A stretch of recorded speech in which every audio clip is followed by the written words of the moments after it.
ગાયકવાડ મોટા કેટલા બધા મોટા રાજ્યના એ રાજા હતા. તો ગુણાત્યાન સ્વામીએ કોઈ બાદશાહી છોડીને આ વાતો સાંભળી લેવા જેવી છે. આપણી પાસે રાજ્ય હોય તો પછી વાતો સાંભળવાનું મન થાય? ક્યારે ના થાય. છતાં પણ આ વાત એટલી અગત્યની છે કે બધું મૂકીને વાતો સાંભળવા જેવી છે. એથી આગળ વાત કરી ચિંતામણી અને પારસમણી હોય એને મૂકીને પણ વાત સાંભળવા જેવી છે. ચિંતામણી અને પારસમણી હોય તો કશું કરવાની જરૂર જ ના રહે, જે ચિંતન કરીએ મળી જાય. તો ગુણાત્યાન સ્વામી કે આ વાત કેટલી અગત્યની હશે કે એ મૂકીને બી વાતો સાંભળવા જેવી છે. એથી વિશેષ વાત લખી બાયડી અને છોકરાને રજડાવીને પણ વાત સાંભળવા જેવી છે. એટલે ગુણાત્યાન સ્વામી એવું નથી કહ્યું કે આપણે મૂકી દેવાના છે એ લોકોને, પણ આ વાતો સમજાવે છે કે કેટલી બધી અગત્યની વાત હશે કે આટલું બધી વસ્તુ હોય એ બધું મૂકીને વાત સાંભળીશું તો સુખી થવાશે. બાકી આ બધી વસ્તુ હશે પણ વાતો નહીં હશે આ જીવનમાં તો એ કંઈ કામની નથી. એમ ગુણાત્યાન સ્વામી એટલી બધી વાતો લખી છે અને એ કથાવાર્તાનો મહિમા એટલો બધો ગાયો છે. અને એને જ વાત સ્વામીજી નિરંતર આપણને કહેતા કે કથાવાર્તામાં ડૂબો, કથાવાર્તામાં એટલું બધું બોલતા સ્વામીજી આ વાત. અને સ્વામીજીના જીવનમાં ચરિતાર્થ કર્યું એ વાતને. સ્વામીજી ગાડીમાં બેસે એટલે તરત જ આમ હાથ કરે. એટલે હાથ કરે એટલે પાછળ કે સિંગદાણા કે કાજુ ને એવું હોય આપવા માટે નહીં, એ લેવા માટે નહીં, તરત કે લાવો મારું પ્રીતિ. એટલે જેવી હજુ ગાડી ગેટમાંથી બહાર નીકળે, ફર્ટિલાઇઝર ના પહોંચે ત્યાં સુધીમાં તો એમણે સ્વામીની વાતો હોય વચનામૃત કે પ્રીતે લઈ લીધી હોય હાથમાં. અને જ્યાં ડેસ્ટિનેશન જવાનું હોય ત્યાં સ્વામી એ વાતોનું મનન ચિંતન કરતા કરતા જાય. એટલો બધો સ્વામીજીને ઈશક, આપણને એટલો બધો ઈશક ના હોય. સ્વામીજી જર્મની હતા અને જર્મનીની અંદર સ્વામીજીને જ્યાં રહેવાનું મનીભાઈ ત્યાં, અને ઠાળ કરવા જવાનું થોડું આમ ફરીને આપણે આ પાછલું ઘર છે ને તો આમ કેવું ફરીને જઈએ એટલું જ જવાનું. પણ ગાડીમાં બેસીને સ્વામીજી જતા હતા. પછી કેવું સ્વામીજીનું જે પુસ્તક હતું પ્રીતે, એટલે પ્રાણેશભાઈ પછી સ્વામીજીની બાજુમાં કાર હોય ને, કારની અંદર પાછળ ડોરની અંદર જે ખાનું હોય એમાં જ મૂકી રાખે. એટલે સ્વામીજીને આમ હાથ કરવો ના પડે. એટલે સ્વામીજીને જ્યારે બી લેવું હોય એટલે ત્યાંથી લઈ લે. તો પેલું તો કારમાં બેસીને ખાલી 2 જ મિનિટ જવાનું હતું. પણ સ્વામીજીએ એ 2 મિનિટમાં તરત જ પુસ્તક ખોલ્યું અને પ્રીતે વાંચવાનું શરૂ કરી દીધું. હજુ વાંચીને કદાચ એક લીટી એ વાંચી નહીં હશે ત્યાં સુધી તો ડેસ્ટિનેશન જે જવાનું હતું એ આવી ગયું. પણ સ્વામીજી આપણને સમજાવે છે આ કથાવાર્તાનો મહિમા કે આપણા જીવનમાં કેટલું બધું ઇમ્પોર્ટન્સ છે. એક એક સેકન્ડ નવરાશ પડે અને કથાવાર્તામાં રહેવું એ સ્વામીજી આપણને નિરંતર સમજાવી રહ્યા છે. એવું પ્રબોધ સ્વામીના જીવનમાં પણ છે. પ્રબોધ સ્વામી પેલું મોસંબી જમે તો 2 મોસંબી કટ કરે અને જે સેવક હોય એના પીસ પાડે એક નાના નાના, અને એમનું ગણિત એટલું પાવરફુલ હોય ને ડીશમાં તમે મોસંબી મૂકો એટલે કહી દે કે આજે એક વધારે સમારી છે કે અડધી વધારે સમારી, ખબર જ પડી જાય એમને. કે કાયમ એમનું ગણતરીનું જ લે એ બધું. એમની ડીશમાં ગમે એટલું મૂકો, પહેલાં તો મૂકવા જ ના દે, અને મૂકો તો બી ગણતરીનું જ હોય. એટલે સ્વામી છેલ્લા 50 વર્ષથી પ્રબોધ સ્વામી સાધુ થયા અને 50 વર્ષ એટલું વજન છે. તો કેટલું વિચાર કરો, કેટલું બધું આ એ હશે એમને તો એ બધું સ્વાદ ઉપર કંટ્રોલ, એ તો પડના પુરુષ છે. પણ કહેવાનો મતલબ કેટલું બધું આમ મનને મારીને જીવે છે. તો પેલા સેવક પેલું મોસંબી સંભાળતા હતા. હવે કેટલી વાર લાગી, અને 2 હોય, 2ને અડધી કરે, અડધીના 4 ભાગ કરે, તો 1 ના કરે, 2 ના કરે, 3 અને 4 ટુકડા થાય અને 8 પીસ થાય એટલે 8 દુ 16 થાય. અરે 4 અને 4 8 ને 8 દુ 16 પીસ થાય અને એને ડીશમાં વ્યવસ્થિત ગોઠવે તો કેટલી વાર લાગે છો? તો એટલી જ મિનિટ પ્રબોધ સ્વામી કે એ મોબાઈલ લઈને બેઠા અને સીધી કથાવાર્તા વાંચવાની શરૂ કરી દીધી. કથા વાર્તા વાંચવાની શરૂ કરી દીધી એટલામાં ડીશ આવી ગઈ. અને ડીશ આવી એટલે એક વાક્ય બોલ્યા, તે તારું કામ કરી લીધું મેં મારું કામ કરી લીધું. તો એમણે એમનું કામ શું કરી લીધું કે એટલી 1.5-2 મિનિટ જે બધી એની અંદર એ નવરા ના બેઠા, એમણે તરત જ સ્વામીનો એક પ્રસંગ વાંચી લીધો. આટલો બધો ઈશક ગુરુહરિ પ્રબોધ સ્વામીજીને છે. એટલે આપણે નિરંતર ધીમે ધીમે ધીમે કથા વાર્તામાં ડૂબવું છે અને એવું ભજનમાં ડૂબવું છે. સર્વમ સ્વામી 2 દિવસથી આપણને ગોષ્ઠી કરે છે તો આપણને એક જ વાત કરે છે કે ગમે એવી પરિસ્થિતિ ઊભી થાય, ભજનનો વેગ લગાડતા શીખી જવું છે. અને જેટલું ભગવાનના માથે પડીને જીવીશું એટલું જ આપણું હૈયું પુલકિત રહેશે. સ્વામીજી ન્યૂજર્સી હતા, ત્યાંથી એક ભગતના ઘરે પધરામણીએ જતા હતા.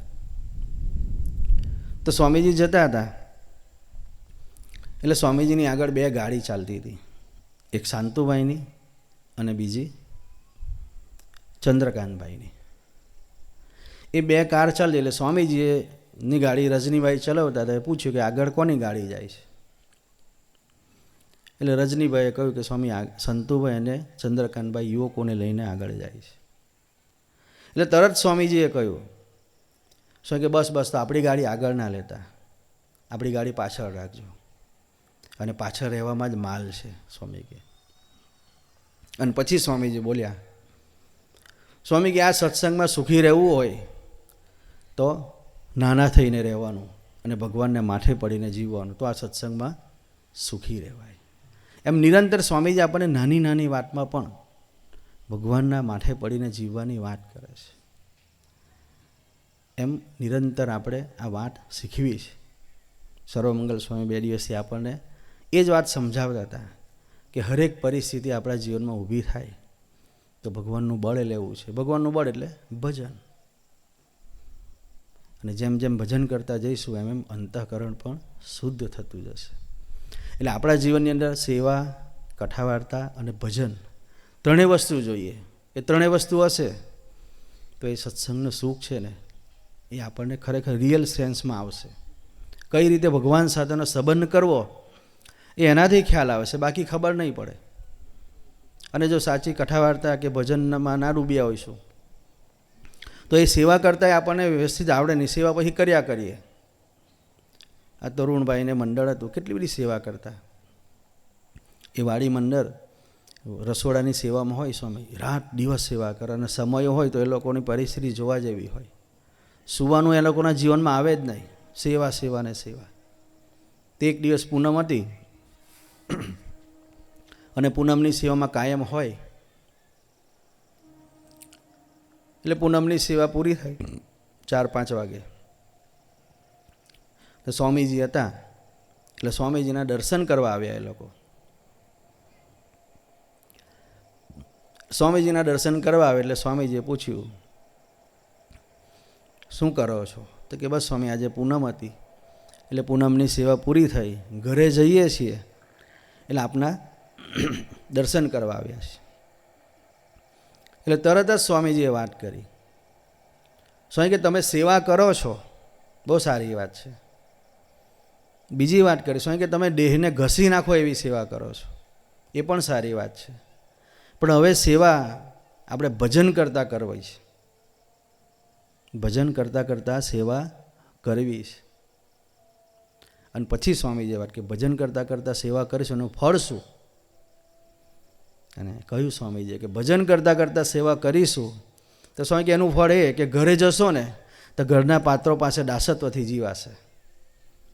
સ્વામી કે આ ભજન કરતાં કરતાં સેવા કરવાનું ફળ છે. એટલે આપણે સેવા કરીએ છીએ પણ એ ભજન કરતાં કરતાં કરીશું તો એનું ફળ જુદું મળશે. સેવા કરીએ છીએ પણ કથા વાર્તા સાંભળતા સાંભળતા કરીશું તો એ સમજણપૂર્વકની સેવા, અને એ સેવા આપણી 100% ભગવાન સાથેનો સંબંધ વધારશે. એટલા માટે કથા વાર્તા ભજન આપણા જીવનનો ખૂબ અગત્યનું છે. પણ આપણે બધાએ ધીમે ધીમે ધીમે 3 વસ્તુ કરવી છે. એકલી સેવા નહીં, એકલું ભજન નહીં, અને એકલું કથા વાર્તા નહીં. 3 વસ્તુ આપણા જીવનમાં જોઈએ. સ્વામીજી કહેતા 33-33-33 એટલે 99 થઈને 1% ભગવાનની કૃપા. તો આ વસ્તુ હશે તો આપણો સંબંધ એક ધારું ભગવાન સાથે ચાલશે. અને નહીં હોય તો પછી અપ્સ એન્ડ ડાઉન આવ્યા જ કરવાના. પણ જેમ જેમ કથા વાર્તા આપણા જીવનમાં હશે એમ એમ એક સમજણ આવશે. ખંભાતના એક ભગત હતા, તો વર્ષો પહેલાંની વાત, ભગવાન સ્વામિનારાયણ વખતની. તો એ ભગતને લાકડાની હવેલી બનાવેલી અને સરસ મજાની હવેલી થઈ, તૈયાર થઈ ગઈ. ગોપાળાનંદ સ્વામી સાથે હેત. એટલે ગોપાળાનંદ સ્વામીને પછી આમંત્રણ પત્રિકા લઈને ગયા કે સ્વામીજી વાસ્તુ પૂજા રાખીશ તો તમે બધા સંતોને લઈને આવજો. એટલે ગોપાળાનંદ સ્વામીએ ગયા, એ તો વાસ્તુનું પેલું કાર્ડ લઈને ગયા હતા અને ગોપાળાનંદ સ્વામી પાસે ગયા. એટલે ગોપાળાનંદ સ્વામીએ કહ્યું કે ભગત આવ્યા છે તો 2 દિવસ કથા વાર્તા સાંભળીને જાઓ. હવે એ તો વાસ્તુ પૂજન માટે નીકળ્યા હતા, અરે કાર્ડ, આમંત્રણ કાર્ડ આપવા માટે. એક બાજુ બધી તૈયારી કરવાની હતી. પણ ગોપાળાનંદ સ્વામી સાથે હેત, એટલે ગોપાળાનંદ સ્વામી સાથે હેત એવું, એટલે કહ્યું ને કે સાચું હેત શું, કે મોટા પુરુષનું વચન મનાય એ જ સાચું હેત. બાકી બધું હેત આપણને ઉપર છલ્લું હોય. પણ ગોપાળાનંદ સ્વામી સાથે હેત એટલે બધું પડતું મૂકી અને વાતો સાંભળવા બેસી ગયા. અને ગોપાળાનંદ સ્વામીની 2 દિવસ વાતો સાંભળી. અને વાતો સાંભળી અને એટલી બધી સંખ્યાની વાતો એમણે સાંભળી. 2 દિવસ પછી ઘરે ગયા તો ખબર પડી કે દ્વેષીઓએ એ આખી હવેલી હતી લાકડાની, એ સળગાવી દીધી હતી. આટલી સરસ મજાની હવેલી બનાવી હોય, એક આપણું બી ઘર બને, એક સપના જેવું હોય, અને ઘર જ ના રહે તો કેટલું બધું દુઃખ થાય. આપણને પહેલો વિચાર આવે, સાલું સંતો પાસે ગયો તો હું તો આમંત્રણ લઈને ગયો તો કે તમે આવજો, ઓપનિંગ તમે કરજો, તમે પહેલાં આવો ઘરમાં, પછી હું રહેવા જઈશ. આપણને કેટલા બધા અરમાનો સાથે સંતો પાસે ગયા હોય, અને આવું થાય તો ફરી આપણે જઈએ નહીં, એમ આપણી એવી પરિસ્થિતિ હોય. પણ એ ગોપાળાનંદ સ્વામીની વાતો સાંભળીને ભગત ગયા હતા તો હવેલી બળી ગઈ તો આનંદમાં હતા. અને ત્યારે એક વાક્ય બોલ્યા, જો આ 2 દિવસ વાતું ના સાંભળી હોત તો હવેલી ભેગો હું પણ બળી ગયો. આ કથા વાર્તાનો પ્રતાપ છે. એમ કથા વાર્તાથી ધીમે ધીમે ધીમે સમજણ દ્રઢ થાય. અને સમજણ હશે તો સત્સંગમાં ટકી રહેવાય, નહીં તો પછી આપણે ડાઉન થઈ જઈએ. નાના નાના પ્રસંગો આપણા બને. પ્રબોધ સ્વામી જોડે હમણાં અમે ગયા હતા, ન્યૂઝીલેન્ડ હતા. તો પ્રબોધ સ્વામીનું વિચરણ હોય એટલે એવું હોય કે એક જ દાડે પછી 100 પધરામણી ગોઠવી દેવાની હોય. એમને તો ઉમંગ હોય. પહેલે દિવસે અમે ગયા ઓકલેન્ડ, નિર્માણભાઈના ઘરે રોકાયા, તો પછી બીજે દિવસે પધરામણી માટે નીકળ્યા. પ્રબોધ સ્વામી કેટલી પધરામણી છે? હું કહું સ્વામી 2 પધરામણી પછી ઠાળ છે. મને કે 2 શું રાખી, 25 રાખો ને. હવે હું 25 કરાવું તો પછી મારી પાસે બીજી હોવી જોઈએ ને. 2 દાડા પતી જાય વિચરણ, પછી બીજી જગ્યાએ લઈ જવા પડે. તો કે આપણે 25 પધરામણી ગોઠવી જ દેવાની. એમ હવે 1.5 મહિનાનો પ્રોગ્રામ હતો, બાકીને લાવીએ ક્યાંથી પધરામણી? પણ એમનો ઉમંગ કેવો એમ. એટલે પછી પ્રબોધ સ્વામીજીની ત્યાં પધરામણી ચાલતી હતી. હું શું વાત કહ્યું, વચ્ચે આ વાત આવી. પણ એ પધરામણી આવતી હતી એટલે પછી ક્રમમાં હોય બધાની, એમ કે ધીમે ધીમે એક 2 કરીને શરૂ કરીએ. હવે પ્રબોધ સ્વામીનું વિચરણ પહેલાં 4 દિવસ ઓકલેન્ડ હતું, ફરી ક્રાઇસ્ટચર્ચ હતું, ફરી પાછું ઓકલેન્ડ, ફરી પાછું બીજી સિટીમાં, એવી રીતે. એટલે જેમ જેમ સ્પેલ આવે એમ બધા ભગતોની પધરામણી ગોઠવાડી હતી. હવે એક ભગતને ત્યાં પધરામણી રાખેલી હતી, પણ એનો વારો આવે એમ પ્રમાણે બધાને કહીએ, કારણ કે ઘણી વખત કેવું આપણા બધા પ્રોગ્રામ ચેન્જ થયા કરતા હોય નાના મોટા. એ ભગતનો મારા પર મેસેજ આવ્યો, બધાના ઘરે પધરામણી થઈ, મારા ઘરે થઈ નથી. જો મારા ઘરે પધરામણી નહીં થશે તો પછી હું સભામાં નહીં આવું. તો આપણે આવો સત્સંગ કરવો છે? અમરીશ થઈને પાછો આવો. પણ એ સમજણ નથી એટલે આ વાક્ય એમના જીવનમાંથી નીકળ્યું. પણ કથા વાર્તાની સમજણ દ્રઢ કરી હોય તો પ્રબોધ સ્વામી પધારે તો બી એટલો જ આનંદ હોય, પ્રબોધ સ્વામી ના પધારે તો બી એટલો જ આનંદ હોય. કારણ કે મોટા પુરુષ તો ઘરે પધરામણી કરે તો જ હૈયામાં સુખ આવે એવું ના હોય. એ દૂર બેઠા હોય અને એને સંભાળીએ તોય આપણને સુખ આવે. પણ સમજણનો અભાવ, કથા વાર્તાનો અભાવ એટલે આવા સંકલ્પ આપણને ઉઠે. એટલે મેસેજ આવ્યો, અશોકભાઈને વંચાયો મેસેજ. અશોકભાઈ કે એક કામ કરીએ, આપણે થાળ સ્પ્લિટ કરી દઈએ. પ્રભુસ્વામીના થાળ એમના ઘરે રાખીએ અને જે ભગતના અંગત ભગતના ઘરે થાળ રાખ્યો હતો એને સંતોનો થાળ કરી દીધો. એટલે એ ખુશ ને પેલા ભગત એ ખુશ. પણ કહેવાનો મતલબ કે આવા નાના નાના પ્રસંગ આપણને ભગવાનથી ડોલી જતા. એક દીકરાને ત્યાં દીકરીનો જન્મ અમરીશ હતા. જો સમજણની અભાવ હોય તો શું થાય? તો એ પછી પ્રસંગ, એના દીકરો હતો એના અમરીશ. એટલે એના ફાધર બહુ ડ્રિંક્સ કરતા અને એ કક્ષાએ ડ્રિંક્સ કરતા કે એના જીવનમાંથી ઘણું બધું જતી રહી પ્રોપર્ટી અને એક ઘર રહ્યું. એટલે પછી દીકરો ધીમે ધીમે સત્સંગ કરતો થયો, અમરીશ થયો. મારી જોડે એને હેત થયો. એટલે મને કે સ્વામી એક કામ કરો ને. મેં કહું શું? પપ્પાનું ડ્રિંક્સનું છૂટે ને એવું કંઈ કરો ને એમ. મેં કહું સારું, સ્વામીજી પાસે લાવજો. એટલે પછી એ તો દીકરો ઓસ્ટ્રેલિયા રહી. એટલે એણે પપ્પાને ફોન કર્યો કે શાશ્વત સ્વામી હમણાં હરિધામ છે, સ્વામીને દર્શન કરવા જાઓ. એટલે એમના ફાધરનો ફોન આવ્યો. એટલે પછી સ્વામીજી તો કેવું આપણને ખબર અન્ય દેશમાં બધાને દર્શન આપે એમ લાઈનમાં એ ભગતનો વારો આવ્યો.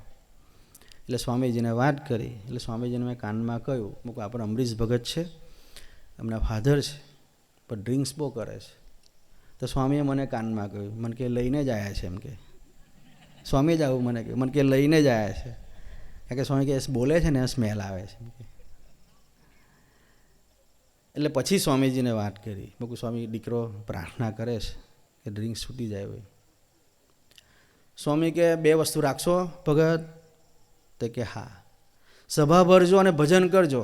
20 જન્મનો દારૂ પીતા હશે ને તો એ છૂટી જશે. સ્વામી કે શું કહ્યું? 20 જન્મનો દારૂ પીતા હશે તો એ છૂટી જશે, પણ સભા અને ભજન કરજો. આટલી આજ્ઞા કરી.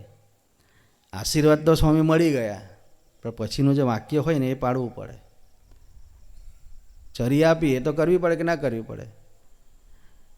તો ભગતે પછી ધીમે ભજન શરૂ કર્યું. એમાં 1-2 મહિનો તો ડ્રિંક્સ કરવાનો બંધ થયો. પછી કારણ કે બહુ ડ્રિંક્સ કરે ને એટલે લીવરમાં બી એને સોજા આવી ગયા હતા. એટલે બીમાર રહ્યા કરતા. એટલે પેલા દીકરાને ચિંતા થયા કરતી. એટલે સ્વામીજીને આશીર્વાદ દીધા, બંધ થયું. ત્યાર પછી એમને અમેરિકા જવાનું થયું.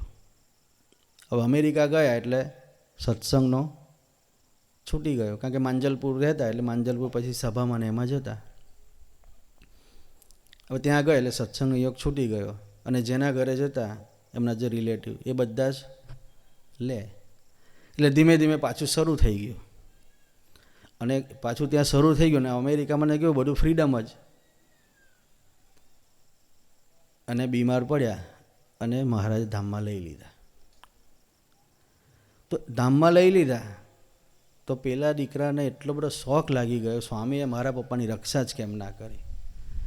અને જો સમજણ નહોતી, કથા વાર્તા નહોતી, ભજન નહોતું, તો એક કક્ષાએ તો પછી અમરીશભાઈ જે કાળ નાખ્યો ને સત્સંગ સભાએ બધું બંધ કરી દીધું. મારા પપ્પાની રક્ષા જ કેમ ના કરી, મારા પપ્પાની રક્ષા જ કેમ ના કરી. મેં કહું તારા પપ્પાની રક્ષા ના કરી પણ એટલું તારા પપ્પાનું લીવર ખલાસ થઈ ગયું હોત, કેન્સર થયું હોત તો આખી જિંદગી તારે રડવું પડે.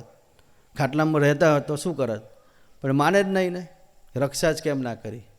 પણ એ સમજણનો અભાવ, કથા વાર્તા ના હોય તો પછી આવો અભાવ થાય. પછી બધું બંધ કરી દીધું, સભા નથી ભરતા ને બધું બંધ કરી દીધું. પછી એક દિવસ સ્વામીજી મેલબોર્ન પધારેલ, મેં પ્રાર્થના કરી.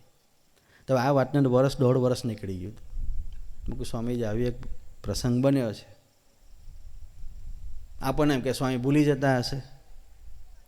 સ્વામી કહે સાંભળ, એને મેં કહ્યું હતું કે 20 જણનો દારૂ છૂટી જશે પણ સભાન ભજન કરજો. એ કર્યું હતું એમણે, એટલે મહારાજે રક્ષા ના કરી, એટલે વહેલા લઈ લીધા. એમ તો સુખી જ કર્યા છે એને. જો બીમાર પડી રહ્યા તો પથારી વસે જ રહેવું પડે. પણ વ્યક્તિને સમજણ નહીં એટલે બસ એક જ વાત પકડી રાખી. તો અત્યારે સત્સંગ ચૂંટાઈ ગયો એમનો. એટલે કહે ને મહારાજ કદાચ રક્ષા કરી હોત તો આનંદ થઈ જાય, પણ રક્ષા ના કરી તો વહેલા ધામમાં લઈ લીધા તો નિષ્ઠા ડગી ગઈ અને સત્સંગ મૂકી દીધો. આવા નાના નાના પ્રસંગો આપણા જીવનમાં બનતા હોય અને જો સમજણનો અભાવ હોય તો પછી ભગવાનથી આપણા છૂટાછેડા લઈ લઈએ. આપણને એક જ વિચાર આવે, આટલું ભજન કરીએ, આટલી સેવા કરી, આટલા વર્ષોથી દોડીએ છીએ અને સ્વામી મારું જ નથી જોતા, પણ સ્વામી આપણી તરફ જ જોતા હોય છે. એની નજર બીજા તરફ છે જ નહીં. ભગવાનની નજર કોના તરફ હોય? ભગવાનની નજર હંમેશા એના ભક્ત તરફ હોય, એની બીજા તરફ કોઈ તરફ નજર હોતી જ નથી. સ્વામી નહીં કહેતા કે અમિતાભ બચ્ચન પેલો એરપોર્ટ પર હતો તો લોકો એને જોતા હતા. સ્વામી કે મારી એક સેકન્ડ માટે નજર નથી ગઈ, લોકો એના તરફ જોતા. સ્વામી કે મારી નજર જ નહોતી ગઈ. તો એમની નજર કોના તરફ હતી? આજુબાજુમાં જે આવેલા ને એરપોર્ટ પર લેનારા ભક્તો, એમના તરફ હતી. તો ભગવાનની નજર હંમેશા ભગવત તરફ હોય છે. સર્વ સ્વામી કહે કે ભગતનું ક્યારેય અહિત કરતા જ નથી.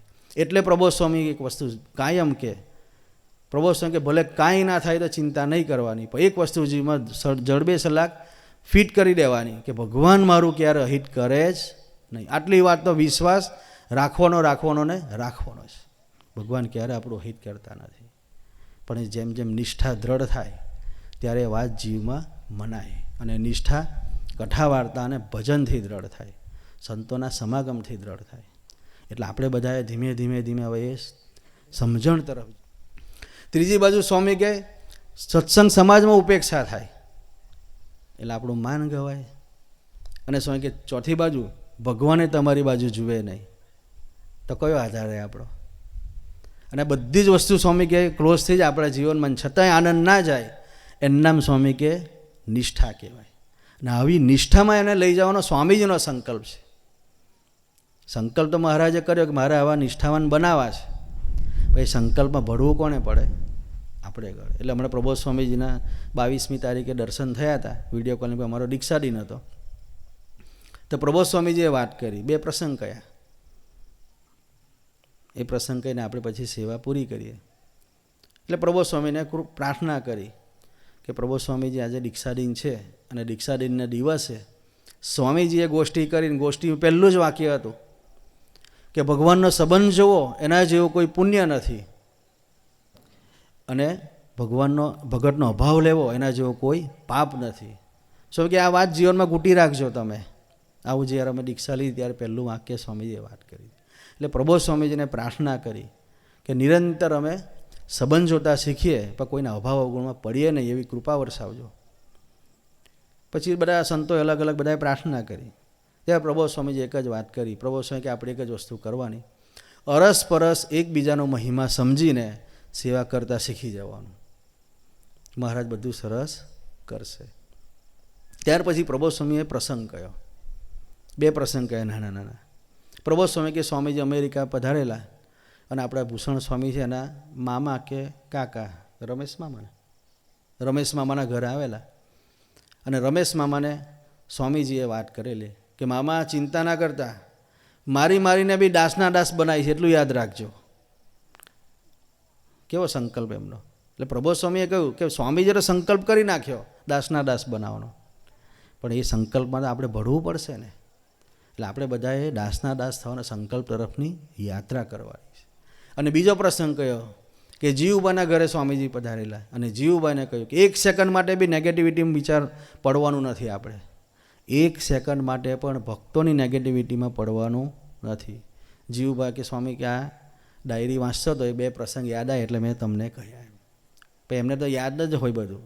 શું લેસન આપવું હતું એમને, એ અમારા માટે હતું કે આપણે શાનો સંકલ્પ કરવાનો છે કે દાસના દાસ થવાનો, અને 1 સેકન્ડ માટે બી કોઈની નેગેટિવિટીમાં પડવું નથી. એ પ્રબોધ સ્વામીજીએ એ દિવસે લેસન આપ્યું. પણ કહેવાનો મતલબ એટલો જ છે કે આપણે બધાએ ધીમે ધીમે એવી સત્સંગથી, એવી સમાગમથી એવી નિષ્ઠા દ્રઢ કરવી છે, એવી સમજણ દ્રઢ કરવી છે, જેથી કરીને ભગવાન ગમે એવી પરિસ્થિતિ મૂકે. સારું કરે તો ભગવાન આપણને ભગવાન મનાવવાના જ છે, પણ જ્યારે ખરાબ કરે ત્યારે પણ એને જ ભગવાન આપણું કરી રહ્યા છે એવું મનાય. એ સાચો સત્સંગ છે, અને એ સાચી નિષ્ઠા છે. અને એવી નિષ્ઠામાં લઈ જવાનો સંકલ્પ ગુરુહરિ સ્વામીજીનો અને પ્રબોધ સ્વામીજીનો છે. તો આજના પારાયણના પૂર્ણાહુતિના દિવસે સર્વમંગલ સ્વામીજીના ચરણે પ્રાર્થના કરીએ, વડીલ હરિભક્તોના ચરણે પ્રાર્થના કરીએ, સાથે સાથે ગુરુહરિના ચરણે પ્રાર્થના કરીએ કે અમ સૌ ભૂલકા ઉપર એવી કૃપા વરસાવજો કે નિષ્ઠા એવી અમારી દ્રઢ બને, અમારી સમજણ એવી દ્રઢ થાય કે ગમે એવી વિપરીત પરિસ્થિતિ અને ગમે એવી સાનુકૂળ પરિસ્થિતિ અમને એક મનાય એવો કરુણા, એવો બુદ્ધિયોગ અમ સૌ ભૂલકા ઉપર પ્રબોધ સ્વામીજી વહાવે એ જ એમના ચરણે પ્રાર્થના. સહજાનંદ સ્વામી મહારાજની જય.